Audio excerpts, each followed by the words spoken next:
Бірақ қазақтың жігіттері жайлы қысқа ғана тағы мына нәрсені айтайын. Көріп жүрген нәрсем. Алла разылық үшін деген нәрсені біз қалай түсінеміз өзі? Бір жігіттер бар, есіме түсіп кетті де айтпасам болмайды. Бір жігіттер бар, садақа береді, жақсылық жасайды. Алла разылық үшін бердім дейді. Сөйтсек, негізі бергені Алла разылық үшін емес екен. Қазір не бір бай жігіттер бар, бірінші тип жігіттерді айтайын. Бәрі емес қой, көбісі. Не бір бай жігіттер бар, адамдарға көп көмектеседі. Бірақ, мысал үшін, сол маған көмектеседі да, ертесіне маған папырас етеді бір нәрсені. Істемей қойсам ренжіп қалады. Неге? Өйткені ана берген садақасын саған Алла разы үшін берген жоқ. Сен ертең оған отказ жасамай, соның алдында сүмірейіп алып жүре беруің керек. Сол үшін берген дүниені. Не бір мықты жігіттерге көмектесіп жатыр да, бірақ не үшін көмектесіп жатыр? Солардың бәрі соның алдында жүру керек, сүмірейіп алып. Не істейсіз, братан, не істейсіз? Братан деп соның алдында жүру керек қой үшін. Түсіндіңіздер ма, не үшін беріп жатқанын? Бірақ сөзінде Алла разылығы үшін дейді. Ертең оның айтқанын істемей қойсаң, бүйтеді. Жақсылықты ұмытып кеттің ба? Біз негізі бергенек та саған, сен кезінде бейтіп жүрең, біз сені бұлай көтергенек, сен сонда түсінбедің ба деп ше. Сөйтсек, олар Алла разылық үшін бермеген. Олар сол адамдардың бір топырлап алдында сүмірейіп алып, соның айтқанынан шықпай жүру үшін берген. Бірінші тип адамдар. Екінші тип адамдар бар. Жігіттер. Не бір мықты жігіттер, зіңгіттей жігіттер бар. Біреулердің алдында сүмірейіп, біреулердің алдында айтқанынан шыға алмай жүр. Неге? Өйткені бізге баяғыда Арман ұстаз айтатын. Ешкімге қолыңды созба, аяғыңды соз алмай қаласың дейді. Түсіндіңіздер ме сөздің мағынасын? Біреуден бар қолын созбана дүниесіне бүйтіп жәрбеңдеп дүниесінен сұрап алма. Неге? Алдында аяғыңды созып шіреліп отыра алмай қаласың, жиырылып қаласың дейді. Не бір мықты жігіттер бар.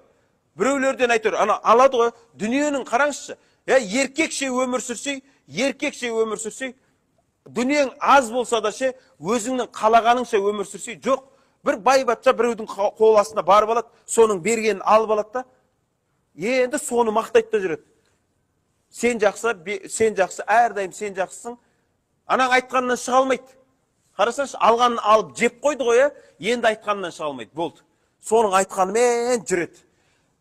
Бейшара бар ғой, өзінің ойындағы бір нәрсені істей алмайды. Бір жаққа барайын десе мынаған, мен кетіп бара жатырмын. Ең болмағанда бір жаққа баратын болса, ана біліп отыру керек, кететінінше.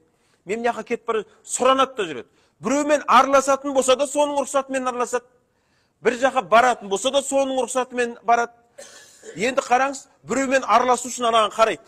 Ана омен араласа ма, мен де бұмен араласам, ал ана омен араласпай ма, мен де бұмен араласпаймын. Түсіндіңіздер ме? Соншалықты төмен түсіп кеткеніміз ананың өмірі болып қалған ғой біздіңкі. Сол біреу жақсы көрсе, біз де жақсы көруіміз керек. Сол біреуді жек көрсе, біз де соны жек көруіміз керек. Неге? Алатынды алып жеп жұтып қойғасын да уже. Енді соның айтқаннан шыға алмай жүрсін да. Мен айтар едім, ана жұтқаныңды құста бер. Не берді? Саған не берді? Бәрін қайтарып бер өзіне. Сөйтті еркекше өмір сүрсе, өзіңнің ойыңмен өмір сүрсе. Осылай, қазақтың жігіттері мықты болса екен, біреуге байланып қалмас екен, өз ойымен жүре алатын деңгейге жетсе екен деймін да менше. Ал ана беретіндерге айтар едім, бересің ба? Ал біреуге бердің мейлі. Жаңағы анау алдыңдағы бүйтіп сен айтқаныңнан шыға алмай жүрген біреу, мен кеттім жұмыстан десе, не дейді? Біздің бергенімізді ұмыттың ба? Алла үшін бердің ба? Ана бергеніңді ұмыт, кетсін анау. Ренжіме. Айт, сен былай айт. Өзің біл. Кетсең кете бер. Жүрсең жүре бер. Өз еркің деп айтшы. Міне сенің бергенің Алла үшін болады. Жоқ, оны жасай алмаймыз ғой. Осындай тип бөлініп кеткенімізді қазір.